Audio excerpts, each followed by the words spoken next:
죄가 실제하는 것이다 하는 것이죠.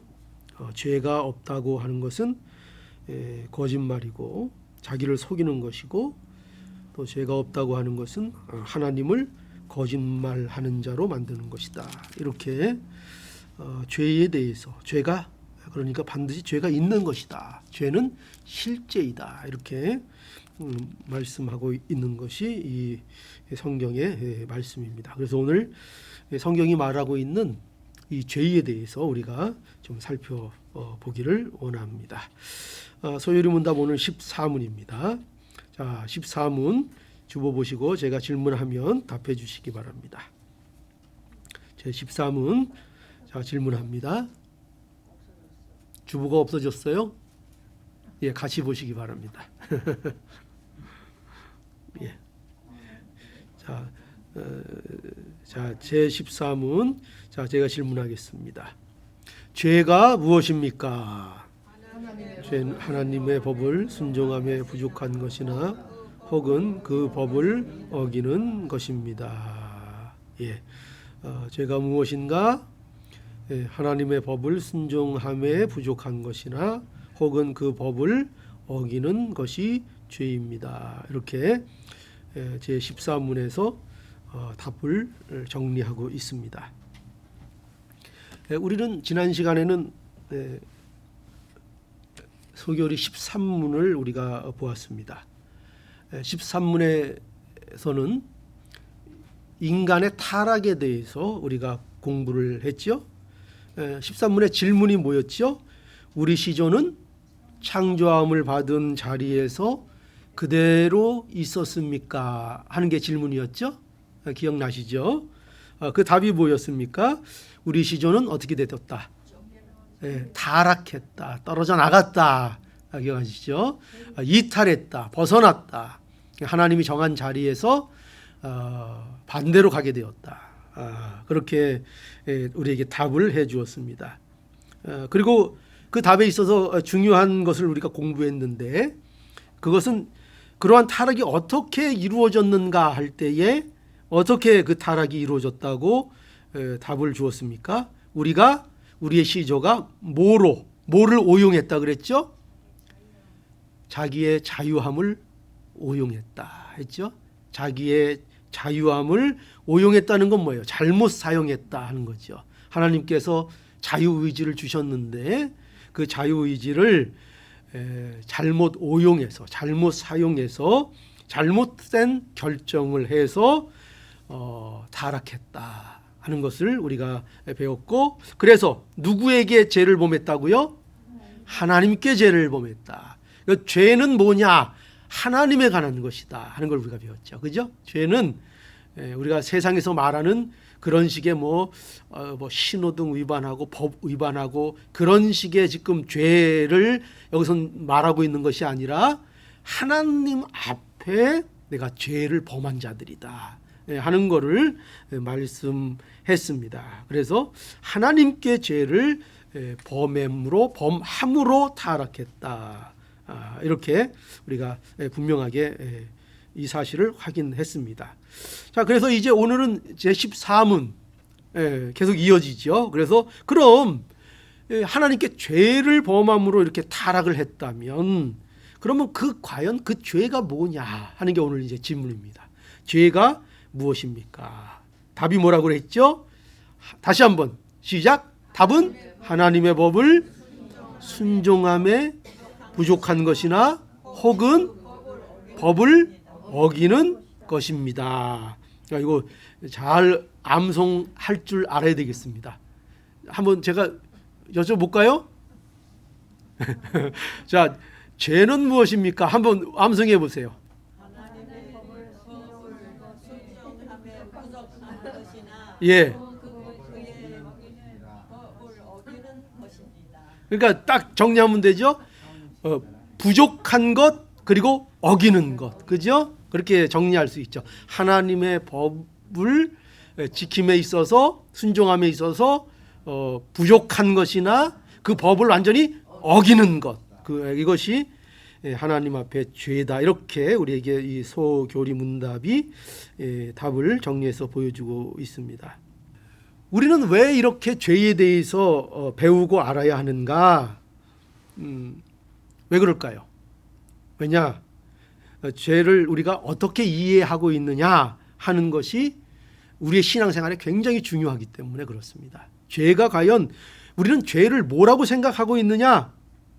이것이 우리가 갖고 있는 기독교 신앙에 대해서 어떻게 기독교 신앙을 가질 것인가를 좌우하는 문제가 될 수 있기 때문입니다. 여러분들은 죄를 과연 어떻게 생각하고 있습니까?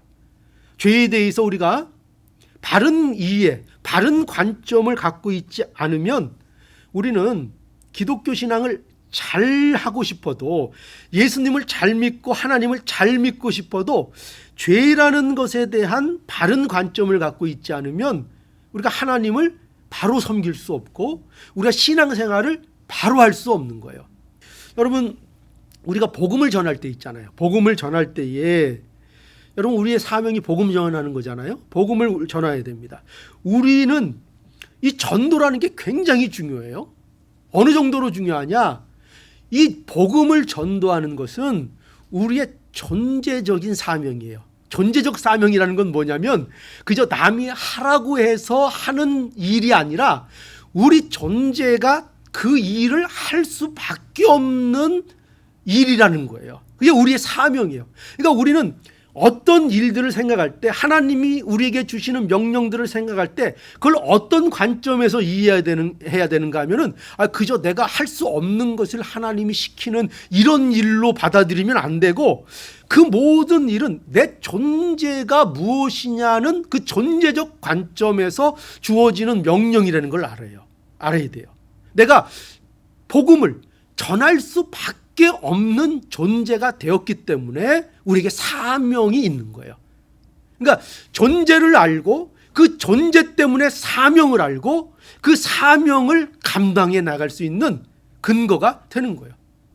이러한 전도를 할 때에 우리가 전도를 바로 해야 하는데, 그 바로 해야 될 때 반드시 빠지면 안 되는 게 뭐냐?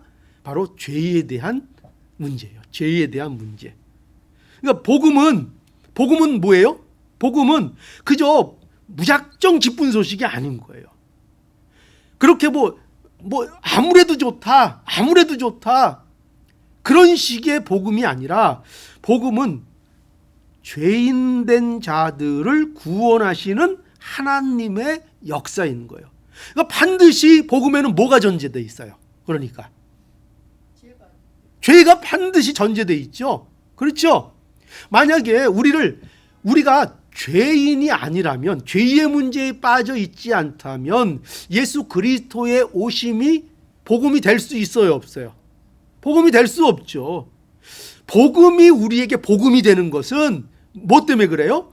우리가 죄인 된 자들이기 때문에 우리는 나올 수 없는 그 수렁과 같은 그 구덩이에서 예수 그리스도를 통하여 우리를 구원해 주신다는 약속이 바로 복음이기 때문에 우리 자신이 어떤 존재라는 걸 알아야 돼요. 우리가 지금 어느 상태에 있다, 어디에 들어가 있다? 구렁텅이에, 그죠? 우리 힘으로는 빠져나올 수 없는 수렁, 우리가 나오려고 하면 더 깊게 빠지는 그 수렁, 아무도 우리를 건져줄 수 없는 그 수렁, 거기에 우리가 빠져있는 존재다. 그게 바로 죄된 존재다. 이것이 전제돼야 복음이 있는 거예요. 그렇죠? 그러니까 바리새인들은 왜 예수 그리스도를 복음으로 못 받아들여요? 자기들은 의롭다고 생각하니까. 그들도 메시아를 기다렸어요. 그런데 어떤 메시아를 기다렸는가? 자기들을 이 세상의 정치적, 문화적, 군사적, 세상적 자기들의 지금 위치에서 자기들을 구원해 줄 그 메시아, 그 메시아를 유대인들은 기다렸던 거예요. 그러니까 그들이 기다리는 메시아는 십자가를 지는 메시아가 아닌 거예요. 자신들의 죄의 문제를 해결하러 온 메시아가 아니라 자신들을 환경적으로 더 좋은 조건에 이끌 메시아를 기다렸던 거예요. 그러니까 자기들은 뭐라는 거예요? 우리는 문제가 없어, 이거예요. 우리는 문제가 없고 환경이 문제야, 다 이겁니다. 그러니까 그들이 기다리는 메시아는 그런 의미에서 환경을 바꿀 메시아를 기다렸던 거예요. 환경을 바꿀 메시아. 그런데 인간에게는 환경이 문제가 아니라 뭐가 문제였어요? 죄의 문제가 인간에겐 있는 거예요.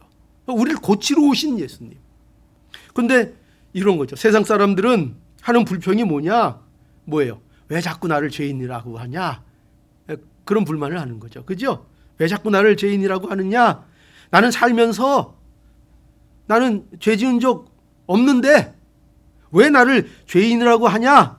내가 남은 거 훔친 것도 없고 누구를 해친 것도 없고 내가 그래도 양심적으로 내가 살았는데 내가 교통신호도 잘 지키고 나는 그 사람들이 흔히 뛰는 티켓 하나도 나는 안 띄었다. 근데 내가 무슨 죄인이냐? 그렇게 생각할 수 있죠. 세상에는 선한 사람들이 있어요. 세상에는 양심적인 사람들이 있어요. 세상에는 정말 법 없이도 살 만한 사람들이 주위에 보면은 있어요. 진짜 그런 분들이 있어요. 있습니다. 그러나 여러분, 죄는 그러니까 그런 차원에서 성경은 얘기하고 있지 않고 모든 인간은 누구 앞에 죄인이라고요? 하나님 앞에 죄인이다 하는 것을 성경이 말씀하고 있습니다. 성경은 이걸 분명히 말하고 있는 거예요. 죄가 무엇인가? 뭡니까? 죄는 하나님의 법을 순종함에 부족한 것. 여러분 그 야고보서 2장 10절에 보면은요. 이런 말씀이 있어요. 누구든지 온 율법을 지키다가 하나에 거치면 모두 범한 자가 되나니. 여러분 이게 무슨 말인가 하면은요. 이렇게 원을 그리는데 쫙 그려나가요. 쫙 그려나갔는데 여기까지 그리다가 말았어요. 그럼 이게 원이에요? 아니에요? 아니죠. 뭐 그러면 아주 가까이까지 그렸어요. 이거 원이에요? 아니에요? 아니에요.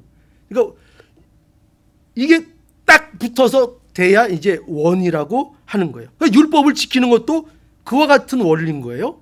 누구든지 온 율법을 지키다가 그 하나라도 지키지 못하면 뭐라는 거예요? 율법을 지킨 거라는 거예요? 안 지킨 거라는 거예요? 못 지킨 거라는 거예요. 못 지킨 거다. 그러니까 또 다른 비유를 하죠. 하나님께 우리가 순종해야 될 것이 만약에 100이라고 환산을 한다면 그런데 그 중에 100 중에 10개를 했어요.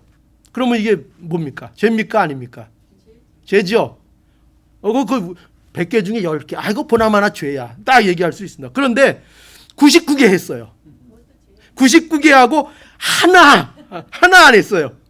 그럼 99.9하고 0.1 안 했어요.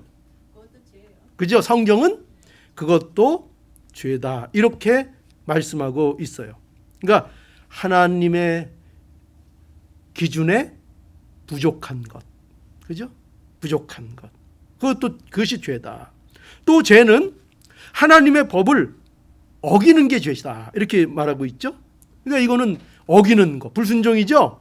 하나님이 우리에게 이렇게 만약에 명령을 했다고 했죠. 너 남쪽으로 가라. 그렇게 하셨어요. 그런데 남쪽으로 안 가고 북쪽으로 갔어요. 그러면 이게 뭐예요? 죄죠. 그러면 남서쪽으로 가면 어떻게 될까요? 남서쪽. 남이 들어갔는데 남이 들어갔죠. 남. 100%가 예. 아니 그래도 양심을 써서 남이 들어가는 데로 가는데 남서. 그죠? 남쪽으로 비슷하게 가면 됩니까? 그러면 죄가 아닐까요? 아니죠. 하나님께서 분명히 남쪽으로 가라. 그러면 남쪽으로 가는 게 순종이고 죄가 아니다고 성경은 이렇게 말씀하고 있어요. 그죠? 그러니까 여러분 보세요. 그러면 이 죄의 핵심이 뭡니까? 죄의 핵심이 뭐죠? 죄를 그러면 범하는 기준이 뭐예요? 여기에서 이렇게 정하는 죄의 기준이 뭐예요? 하나님 말씀 그대로 안 지키고 그죠? 하나님의 말씀이죠. 하나님의 법이 기준이 되고 있죠. 무슨 세상의 관습, 세상의 법규, 도덕, 윤리 이런 것으로 기준을 말하고 있지 않죠. 우리 양심도 기준이 아니죠. 그렇죠? 하나님의 말씀을 기준해서 그것에 부족하든지 그것에 어긋나든지를 정하고 있다고요. 그걸 죄냐 아니냐로 기준으로 삼고 있다고요. 그러니까 우리는 이런 얘기하면 돼요. 그래서 내가 양심을 썼는데, 예, 양심 중요해요. 그렇죠? 양심은 굉장히 아름다운 거예요. 양심, 이 세상이 어떻게 그래도 유지가 되는가? 하나님께서 사람들에게 양심을 줬기 때문에 그 양심 아래서 잘 그래도 세상이 굴러가고 유지되도록 하나님께서 그런 것들을 설치해 주셨어요. 그러나 우리 성도들은 양심이 죄악의 기준이 아니에요. 왜냐? 양심도 각 사람마다 다 같아요? 틀릴 수 있어요. 틀릴 수 있죠? 미국에서는 이게 양심인데 한국에서는 저게 양심일 수 있죠? 그렇죠? 다를 수 있습니다. 그러니까 양심마저도, 그 아름다운 양심마저도 우리의 죄의 기준이 될 수 없다는 거예요. 우리 성도들에게 있어서는요. 그래서 우리는 꼭 뭘 기억해야 돼요? 하나님의 법이 뭐다? 기준이다. 하나님의 법이 죄의 기준이다. 그래서 우리는 이 죄를 어떻게 생각하고 이해하고 있는가? 하나님의 말씀을 기준으로 이해해야 한다 하는 것입니다. 이것이 바로 그리스도인의 죄에 대한 이해여야 하는 거예요. 그러니까 그리스도인들이 가져야 하는 죄에 대한 관점은 하나님의 말씀을 기준으로 해서 죄를 분별할 수 있어야 하는 것입니다. 우리의 죄는요, 윤리나 도덕 이런 관점에서 보면 안 됩니다. 사회나 국가적인 관점에서만 보아도 안 됩니다. 그렇다고 해서 그걸 무시하라는 얘기는 결코 아니에요. 그죠? 그 안에 우리가 거하지만 그런 관점에서만 보면 안 되고 우리는 그 이상의 관점에서 죄를 볼 수 있어야 한다는 거죠. 내 양심도 기준이 아니고 그걸 뛰어넘어야 된다는 거예요. 양심도 뛰어넘고 윤리와 도덕도 뛰어넘고 사회적인 국가적인 법의 차원도 뛰어넘는 기준을 가지고 있어야 된다는 거예요. 그게 뭐라고요? 하나님의 말씀이라는 거죠. 로마서 3장 20절. 그러므로 율법의 행위로 그의 앞에 의롭다 하심을 얻을 육체가 없나니 율법으로는 죄를 깨달음이니라. 율법으로는 뭘 할 수 있다고요? 죄를 깨닫게 해주신다. 그러니까 이게 율법의 기능이죠. 우리가 어떻게 죄를 깨달을 수 있는가? 죄에 대한 죄가 이것이 죄이고 아니고의 기준을 무엇으로 확실하게 알 수 있는가? 하나님의 말씀으로 알 수 있다. 그런데 여러분, 이러한 죄에 대한 관점을 세상은 당연히 안 받아들이겠죠. 그죠? 세상은 당연히 받아들이지 않습니다. 인간이 하나님께 죄를 범함으로 그래서 어떤 일이 가장 먼저 일어났는가? 어떤 일이 가장 먼저 일어났을까요? 그 선악과를 따먹어서. 우리 한번 가보죠. 창세기 3장 다시 한번 가볼까요? 창세기 3장.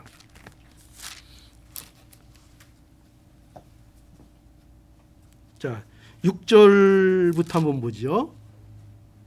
6절부터. 창세기 3장 6절. 다 찾으셨어요? 예, 잘 찾으셨습니다.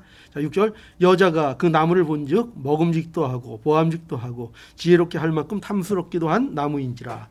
여자가 그 실과를 따먹고 자기와 함께한 남편에게도 주매 그도 먹은지라. 이에 7절. 이에 그들의 눈이 밝아 자기들의 몸이 벗은 줄 알고 무화과 나무 잎을 엮어 치마를 하였더라. 이렇게 되어 있습니다. 자, 보세요. 인간들이, 우리의 시조가 하나님께 죄를 범함으로 인해서 가장 먼저 어떤 일이 벌어졌습니까? 그들이 7절에 그들의 눈이 밝아졌습니다. 눈이. 그래서 자기의 몸이 벗은 줄 알고 무화과 나무 잎을 엮고 치마를 하였다. 이렇게 되어 있습니다. 자, 그러니까 어떻게 보면 사단의 말대로 된 거예요. 자, 사단이 뭐라 그랬죠? 5절. 너희가 그것을 먹는 날에는 너희 눈이 밝아. 여기 너희 눈이 밝아 하나님같이 되어 선악을 알 줄을 하나님이 아시니라. 이렇게 이간질을 했죠. 여기 이 사단의 말대로 실제로 벌어졌어요. 어떤 일이 벌어졌는가? 그들의 눈이 밝아졌어요. 그래서 그들이 뭐를 알게 됐어요? 이제 선악을 알게 되었어요. 여기서 선악을 알게 되었다는 것은 무슨 의미인가 하면은 선악의 기준이 자기 자신들에게로 돌아왔다는 거예요. 그러니까 자기가 오르면 선이고 자신들에게 안 오르면 선이 아닌 것이 되는, 그러니까 자기가 기준이 되는. 예전에는 선악의 기준이 누구였어요? 타락하기 전에는 하나님이죠. 하나님이 선악의 기준이었습니다. 하나님이 선하시다면 그건 선한 거예요. 하나님이 악하시다면 그건 악한 거예요. 그것은 인간이 정할 수 없는 거예요. 그런데 선악과를 따먹어서 그것을 누가 정하게 되었다고요? 이제 인간이 스스로 자기에게 선악의 기준을 두기 시작한 거예요. 이게 눈이 밝아진 것입니다. 그러니까 눈이 밝아져서 자신들이 선악을 판단하기 시작해서 즉각적으로 어떻게 됐어요? 자기들을 보고 이게 뭐지? 그죠? 여기 뭐라 그러세요? 부끄러워. 그들의 눈이 밝아 자기의 몸이 벗은 줄 알고 무화과 나무 잎을 엮어 치마를 하였더라. 그 전에는 어땠어요? 그 전에는 25절 아담과 그 아내 두 사람이 벌거벗었으나 부끄러워하지 아니하였더라. 근데 지금 어떻게 됐어요? 선악과 다 먹고 나서 이게 뭐야? 이게 뭐야? 누굴 보기 시작한 거예요? 자기 자신을 보며 자기 자신에 대해서 자기가 판단하기 시작하긴 거죠. 이게 뭐야? 부끄러워. 이거 좋지 않아. 쉽게 얘기하면 겁니다. 이거 좋지 않아. 이거 우리 도대체 이 모습이 뭐야? 자신들의 생각으로 이제 기울어지기 시작한 거죠. 이게 바로 타락의 모습입니다. 이게 선악을 알게 된 인간의 모습입니다. 이것이 죄인된 인간의 모습입니다. 그래서 오늘날 모든 사람들이 세상 사는 기준이 뭐라고요? 하나님 법에 의해서 산다고요? 아니죠. 인간을 기준으로 산다고요. 이 세상은 다 인간 중심. 그래서 우리가 말하는 슬로건 중에서 세상에서 가장 인기 있고 그들이 아름답게 생각하는 게 뭐예요? 인간 중심. 인간 중심. 인간이 최고. 인간이 행복하면 끝. 하나님의 뜻은 안중이 없어요. 하나님의 뜻이 무엇이냐는 안중이 없고 하나님보다는 자신들이 행복한 거. 인간의 행복이 첫째가 돼버리는 이 기준으로 살아가는 거죠. 그래서 이 세상은 이 싸움이 계속되는 거예요. 인본주의와 신본주의. 하나님 중심의 삶이냐 인간이 중심이 되는 삶이냐로 이 세상이 계속 대립하고 있는 거예요. 자, 그래서 사람의 기준, 선악의 기준으로 자신들이 되었다 하는 것입니다. 그래서 이제 그렇게 되니까 어떻게 돼요? 온통이 이제 오염되는 거죠. 타락이죠. 죄의 값은 뭐라 그랬어요? 사망. 죄는 반드시 대가가 있어야 합니다. 그런데 그 대가가 뭐예요? 사망입니다. 왜 그럴까요? 이 죄는요 파괴적이에요. 왜냐하면 죄는요 그 특성이 뭐냐? 전체를 오염시킵니다. 죄는요. 그게 죄의 악랄함이에요. 그래서 오염을 시켜서 마침내 모든 것을 파괴해 버리는 것입니다. 여러분 요새 코로나 바이러스 굉장히 전염력이 강해서 사람들이 전부 다 조심하지요. 그러나 코로나 바이러스가 아무리 감염력이 잘 있다고 해도 감염이 잘 된다고 해도 이 코로나 바이러스가 우리 전 인격을 오염시킬 수 있어요, 없어요? 우리 전 인격을 신체적으로는 오염시켜도 우리 존재를 멸망하도록 우리 존재를 하나님 앞에 오염시킬 수 있어요, 없어요? 없습니다. 그죠? 그러면 그보다 더 무서운 게 뭐 있을까요? 핵 방사선. 그죠? 핵 방사선 잘못 재우면은 막 그 유전자 변이도 일어나고, 그죠? 얼마나 무서워요. 그러나 그 핵 방사선이 그렇게 무서워도 그것이 우리의 전 인격을 오염시킬 수는 없습니다. 그것이 우리를 지옥 가게 할 수는 없어요. 그죠? 원자폭탄 맞아도 그것 때문에 우리가 지옥 가요? 코로나 바이러스 걸려서 오염되면 그것 때문에 우리가 지옥 가요? 안 그렇죠? 그런 어떤 것도 우리를 그렇게 전인격적으로 오염시킬 수 없습니다. 그런데 죄는 달라요. 왜 죄가 무서운가? 죄는 우리를 전인격적으로 부패시킵니다. 이게 무서운 거예요. 썩게 만듭니다. 그래서 결국은 사망에 이르게 되는 거지요. 뭔 비유를 하면 좋을까요? 여러분, 잉크 있죠? 잉크. 옛날에는 잉크로 펜으로 이렇게 썼죠. 맑은 물을 이렇게 컵에 떠놓고 거기에다가 한 방울을 똑 떨어뜨리면 어떻게 돼요? 한 방울이니까 그냥 그것만 한 방울만큼만 딱 더러워지고 끝나요? 그 안에가 어떻게 돼요? 다 시커먼 물이 돼버리죠? 그렇죠? 그와 같습니다. 죄라는 것이 우리 안에 그렇게 퍼지는 겁니다. 여러분, 제가 자주 드는 죄에 대한 예 중에 그 냉장고, 그죠? 냉장고. 항상 죄하면 냉장고 떠올리세요. 죄는 냉장고에 전기가 단절된 것과 같은 상태를 만드는 거예요. 그래서 그 상태에 있으면 보세요. 냉장고의 전기가 끊어지면 일단 그 안에 있는 것들이 다 나중에는 다 부패되고 썩겠죠? 그러면 나중에 누군가가 아유, 이거 이러면 안 되는데 그러면서 아주 신선한 야채를 사다가 아유, 이 냉장고가 이렇게 더럽고 썩어서 되겠어. 그리고 신선한 야채를 갖다가 그 안에가 딱 넣는 거예요. 그러면 그 안에 신선해져요? 아니죠. 그것도 어떻게 돼요? 그것도 다 마찬가지로 썩어진다는 것입니다. 바로 이런 거예요. 죄라는 게 그런 거예요. 죄인된 상태라는 게 그런 거예요. 우리 안에 뭔가 좋은 거를 더 집어넣고 세상에 어떤 윤리와 도덕과 좋은 거, 지식 뭐 이런 것들을 집어넣으면 우리가 깨끗해지느냐? 그렇지 않은 거예요.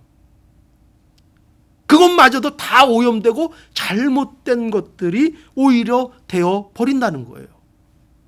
그것이 인간이 죄로 인해서 처한 상태이고 죄가 가지는 파급력, 죄가 가지는 영향력이 이렇게 무섭다는 것을 우리가 알아야 돼요. 우리 마태복음 5장에 한번 가볼까요? 마태복음 5장에 가보면 이거를 아주 잘 설명한 말씀이 있어요. 마태복음 5장 27절에 보면 자, 어떻게 설명하고 있나? 제가 읽겠습니다. 마태복음 5장 27절. 또 간음치 말라 하였다는 것을 너희가 들었으나 나는 너희에게 이르노니 여자를 보고 음욕을 품는 자마다 마음에 이미 간음하였느니라. 만일 내 오른눈이 너로 실족케 하거든 빼어내버리라. 내 백체 중 하나가 없어지고 온몸이 지옥에 던지우지 않는 것이 유익하며 또한 만일 내 오른손이 너로 실족케 하거든 찍어내버려라. 내 백체 중 하나가 없어지고 온몸이 지옥에 던지우지 않는 것이 유익하니라. 여러분 보세요. 자, 이 말씀 보니까 이거 우리 중에 눈 남원할 사람 없죠? 우리 사지가 남원할 사람이 없죠? 여러분, 이 말씀은요, 뭘 강조하는 것이냐? 또 이 말씀 또 뭐 순종한다고 해서 또 진짜 가서 눈 막 찍고 그러면 안 돼요. 또 그럴까봐 또 겁나네. 예, 너무 순종을 잘해서. 지금 뭘 얘기하는가? 이 말씀은 죄의 심각성을 말씀하고 있는 거예요. 죄가 얼마나 무서운 것이냐, 그 무서움을 설명하는 거예요. 죄는 그냥 두면 점점 커져서 마침내 온 것을 오염시키고 멸망시킨다는 거예요. 마치 암세포와 같다는 거예요. 그러니 눈이 범죄하면 왜 그 눈이 얼마나 보배예요, 인간에게 있어도. 그러나 그 눈을 통해서 범죄함이 들어오면 그 눈을 미련 없이 찍어버려야 된다. 왜? 네가 그거 하나 잃고 온몸이 사는 게 낫지 않느냐? 내 오른팔이 얼마나 중요합니까? 오른팔이. 그죠? 여러분, 뭐 오른팔 하나 없다고 생각해 봐요. 그런데 오른팔이 너를 죄짓게 하거든? 찍어내 버려라. 왜? 그거 하나 성해가지고 온몸이 지옥불에 떨어지는 것보다 그거 하나 잘라버리는 게 낫다. 그게 훨씬 유익하다. 이게 뭘 얘기하는 거예요? 죄가 그냥 두면 너희를 다 삼켜버린다. 죄는 이렇게 모든 것을 오염시킨다. 죄는 단순한 것이 아니다. 얼마나 죄라는 것이 심각한 것인지를 아느냐. 그러니 이 문제를 우리에게 알려는 거죠. 죄는 여러분 이렇게 무섭습니다. 죄는 파괴적입니다. 죄는 하나님의 법을 순종하지 않는 것, 그것을 순종함에 부족한 것인데 그 죄가 이토록 무서운 것이라는 걸 알아야 됩니다. 그러니 여러분 분명히 보십시오. 우리가 살아있는 게 이게 기적이죠. 왜요? 우리는 얼마나 많은 잘못과 죄를 졌습니까? 제가 얘기하잖아요. 제가 그런 우스갯소리로 여러분 말씀드렸잖아요. 우리는 연쇄살인마라고. 그죠? 우리가 얼마나 마음으로 미워한 사람이 얼마나 많습니까? 그 사람들 다 죽인 거 생각하면 우리가 도대체 죽인 사람이 몇 명인지를 몰라요. 그러면 성경 말씀대로 이 하나님의 말씀, 이 기준, 이 무서운 기준에 의하면 우리는 당장 지금 어떻게 됩니까? 다 죽어야 하며 우리는 지옥불에 떨어지는 것이 마땅한 자들입니다. 제가 그렇게 무서운 거예요. 그래서 우리는 이 14문의 이 죄에 대한 이 말씀, 이 가르침을 통해서 우리가 어떤 교훈을 얻습니까? 우리가 죄에 대한 바른 이해가 있을 때 우리가 그리스도께로 나갈 수밖에 없다 하는 것입니다. 우리가 죄가 무엇인지 그 죄의 파괴력, 죄의 심각함, 이것이 무엇인지를 안다면 우리는 반드시 율법을 통해서 우리의 죄가 드러남을 통해서 우리는 누구에게 나갈 수밖에 없다고요? 예수 그리스도 앞으로 나갈 수밖에 없다는 것입니다. 그죠? 나갈 수밖에 없다는 거예요. 인간의 이 많은 비참함을 우리는 생각해야 됩니다. 여러분, 사람들은요, 자신들의 있는 이 인간적인 비참한 일들을 해결하려고 많은 애들을 씁니다. 세상 사람들도. 왜냐하면 인간의 비참함을 알거든요. 어쩔 수 없는 비참함들을 알거든요. 그래서 그것을 해결하고자 애씁니다. 그런데 문제는 뭐예요? 그들이 근본적인 문제를 인정하지 않습니다. 그게 뭐예요? 바로 죄의 문제. 하나님 앞에 죄인이라는 이 죄의 문제를 인정하지 않고 그 분명한 원인, 근본적인 원인은 인정하지 않으면서 맨날 뭐는 원해요? 우리가 이런 비참함 속에서 벗어날 수 있을까를 사람들은 끊임없이 연구합니다. 그러나 해결책이 없죠. 그죠? 해결책이 없고 다 임시 방편입니다. 우리가 세상에서 내놓는 방법들, 모든 일들은 다 임시 방편으로 잠깐 우리를 그냥 안심시키는 것들에 불과한 겁니다. 마치 몰핀과 같은, 그죠? 진통제와 같은 그런 것들만 난무하는 것입니다. 근본적인 치료가 되고 있지 않은 것입니다. 여러분, 우리에게 있어서 그래서 가장 시급한 게 죄의 문제다. 이것을 우리가 오늘 이 말씀들을 통해서 우리가 다시 한번 점검하고 배우게 됩니다. 우리의 죄의 문제를 해결하지 못하면 결국 멸망에 이르게 될 것이고, 우리는 오늘도 하나님의 은혜가 아니면 율법의 정죄로 인해서 죽어야 할 것입니다. 그런데 오늘도 예수 그리스도를 우리에게 주셔서 구원을 믿는 자들에게 구원을 주신 하나님 앞에 우리가 감사할 수 있는 것이고, 오늘도 찬양할 수 있는 것이고, 이런 마음으로 우리가 살 수 있게 해 주신 것입니다. 그러니 이 성경을 통해서 죄에 대해서 우리가 바로 이해하시고, 이 이해를 통해서 하나님 앞에 더욱더 열심히 굳건히 하나님 의지하고 예수 그리스도 앞으로 나가는 이 복된 신앙의 사람들이 다 되어지기를 간절히 바랍니다.